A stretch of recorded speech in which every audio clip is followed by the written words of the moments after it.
Please help me to reach 1,000 subscribers. I never thought a simple favor could spiral into something I'd regret for the rest of my life, but here I am, wishing I could take every second of that day back. My name is Marissa, I'm 37 and I always prided myself on being the kind of woman who sets clear boundaries. I married Daniel 7 years ago, and though he came with a teenage son, Alex, I thought I'd handle it gracefully. I thought I had it all figured out. I knew the challenges of blending families, the silent adjustments, the invisible lines that can't be crossed, and yet, nothing could have prepared me for the moment everything changed. It started innocently, the way so many disasters do. Alex had recently turned 17, tall for his age and growing into the kind of young man who had started noticing the world in ways I hadn't anticipated. That afternoon, I was in the kitchen, cleaning up after lunch, humming quietly to myself, when I heard him calling from the living room. "Hey, can you fix my belt?" he asked, his voice casual, innocent. I assumed it was one of those everyday teen problems, a quick tug here, a snap there. I smiled, setting down the dishes and said, "Sure, just bring it over." He walked in, his posture slightly slouched, pants riding lower than they should have. I remember noticing the awkwardness immediately, a little too late. It wasn't a lack of effort on my part to ignore it, I just hadn't considered how close I'd have to be to help him adjust the belt. I knelt down slightly, threading the belt through the loops, carefully tightening it, and in that brief motion, his pants slipped further down, exposing more than they should have. My heart skipped a beat, a cold chill running down my spine. I pulled back instantly, but the look on his face was something I wasn't prepared for. He wasn't embarrassed, not in the way a kid would be. No, there was a strange, knowing glance that made my stomach turn. Thanks," he said, laughing it off like nothing happened. But I couldn't shake the tension, the unspoken electricity that now lingered in the room.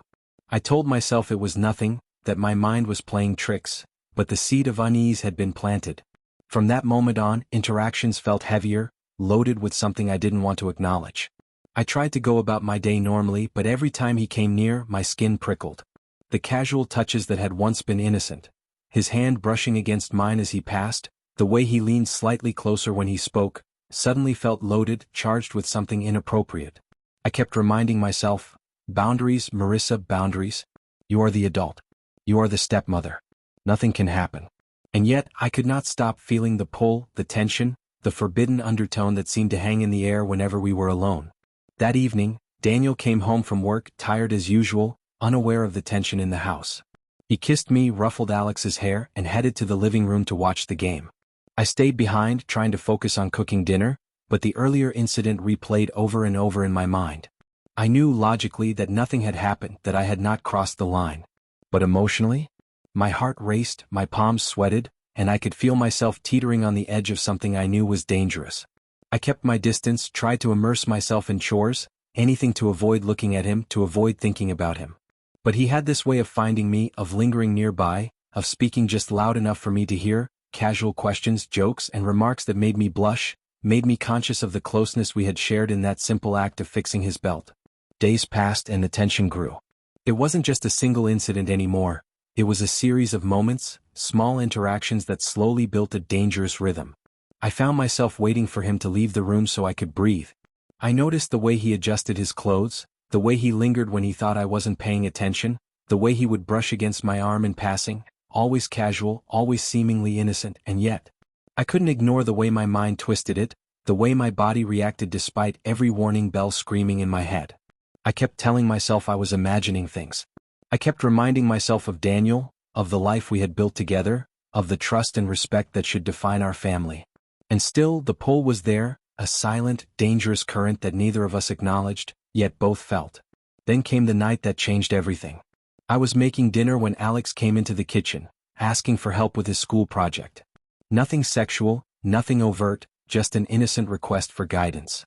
But the way he leaned over the counter, close enough that I could feel his presence in a way that was different, that innocent closeness suddenly felt invasive. I froze for a moment, trying to gauge my reaction, trying to remind myself of the line that must never be crossed.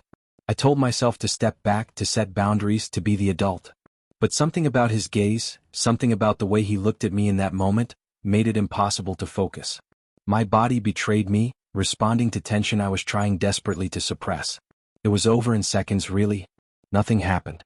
No words, no actions that could be pointed to as indiscretion. But in my mind, the damage had been done. I couldn't stop thinking about it. Every glance, every proximity, every casual touch in the following days sent my thoughts spiraling, making me question my control, my judgment, my ability to maintain the boundaries I had always prided myself on. I avoided him when possible, yet found myself drawn into proximity as if by some magnetic force I could not resist.